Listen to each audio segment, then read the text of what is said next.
Hi there, this is another video and this is Deep Sea Adventure. It's by Oink Games and it's a very small box, as you can see, very cute. Number of games in their selection now. I think their repertoire is beyond 20. As you can see, everything fits in very neatly and it does work very effectively for what you get. The pieces are also cute, and here's the rule book. Nothing else needs to be printed, and it's also very effective. So the first time I heard about this game, there's a chap who said, you can win this game with 1 point, which sounded quite interesting. So it's a 2 to 6 player game, and I'm just going to set up and show you how it goes ahead. It's a push your luck game, and what that means is you're looking to say, right, well, I'm going to do something. I might be behind, I might be in front, but this is what I'm going to do, and you just hope that your luck outlasts somebody else based on where you've chosen to go. What I'm just selecting here is a stack of void tokens, they could be called. We're basically treasure hunters, treasure explorers, going under the sea or into the sea, and we're looking to be diving and collecting treasure. So what we have here is a selection of lovely meeples. And what you can see, for example, the red one is a little diving face, scuba diver, aqualung, aquanaut, and let's just say we've got a couple of characters out. So move those to one side. These range out of interest, these shapes, from 0 to 15. So that's a total of 16 different numbers. Everything is in twice. And the shapes correspond to what the values go up to. So if it's a triangular shape, it's 0 to 1. You've then got other shapes such as a square, which is 4 to 7.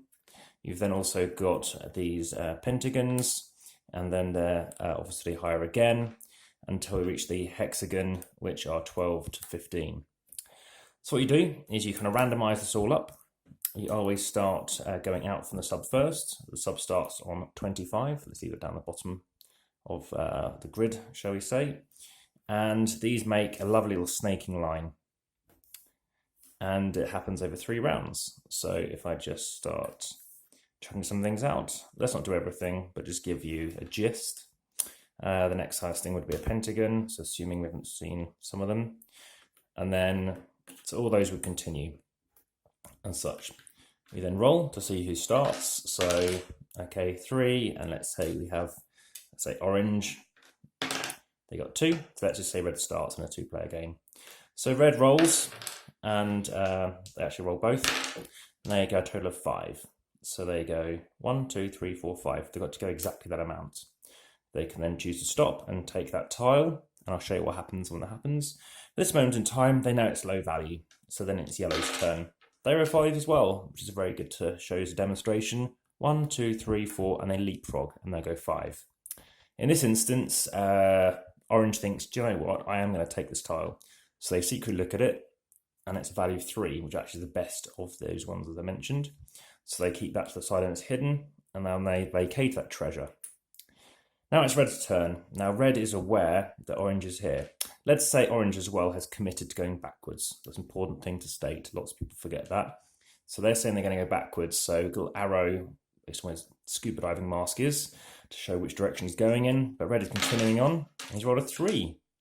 1, 2, 3. Handy. He's now at this one. He knows orange is turning back. So he chooses to go back 2. He takes it 2. He gets a 4. So he knows he's going to get something higher. That's then vacated. Now it's orange's turn, which is where this kicks in. So this moves forward 1 space because it's taken a single treasure, which basically means he's hindering his time to get back because he's carrying more stuff. So he rolls 4 minus the 1. And remember, this has come down 1 as well. So 1, 2, 3. Now, lots of air left, he's going to take that 2. This will also, of course, share, and he's got another 3.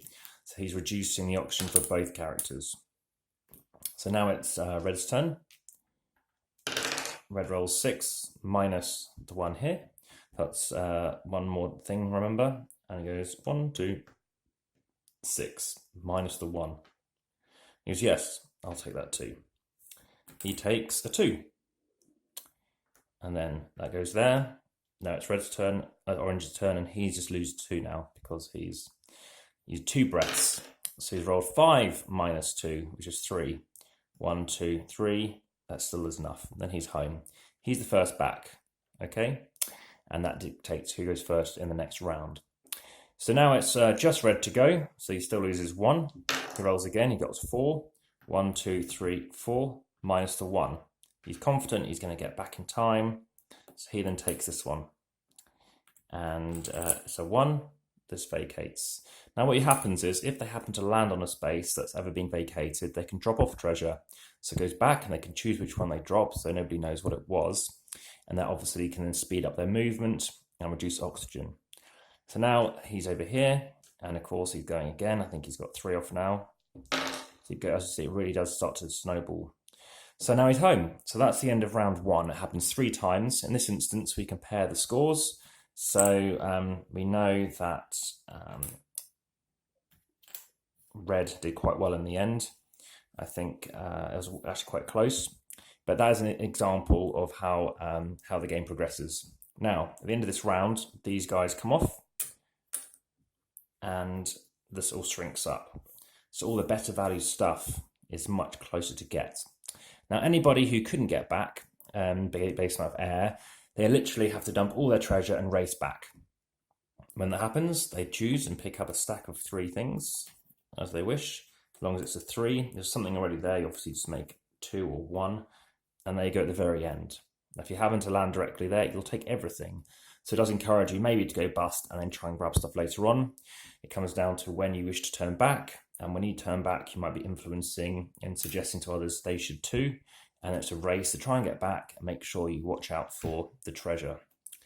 So that's basically the game. It definitely takes, I would say, about half an hour over those 3 rounds. It's very common to see people literally get nothing in that first round. They learn from it, maybe get 1 treasure or just a few points. And then that final round, people have really started to see, right, this is what I need to do.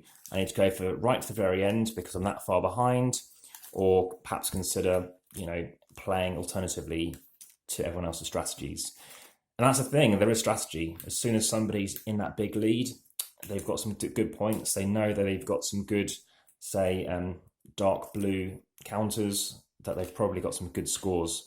And for that reason, they're then going to consider what they want to do. And they'll probably go out just a short distance, grab just a few tokens to deplete the air on their turns, and just slowly wear down everybody else. And it doesn't matter if they then don't get back, because they've banked enough points in their prior rounds to do quite well. As you can see, everything does fit back in the bag. It's not too much for stress. It's pretty effective. Obviously, the dice don't have to be painted. In fact, I think it works just as well with the dice not being in there. And the way this works is, I think, just chucking that in the bottom keeps it out of the way. And that, again, fits pretty effectively. So, small game and highly effective for what it is. Obviously, it uses up most of the space in the box, if you don't expect it to be otherwise.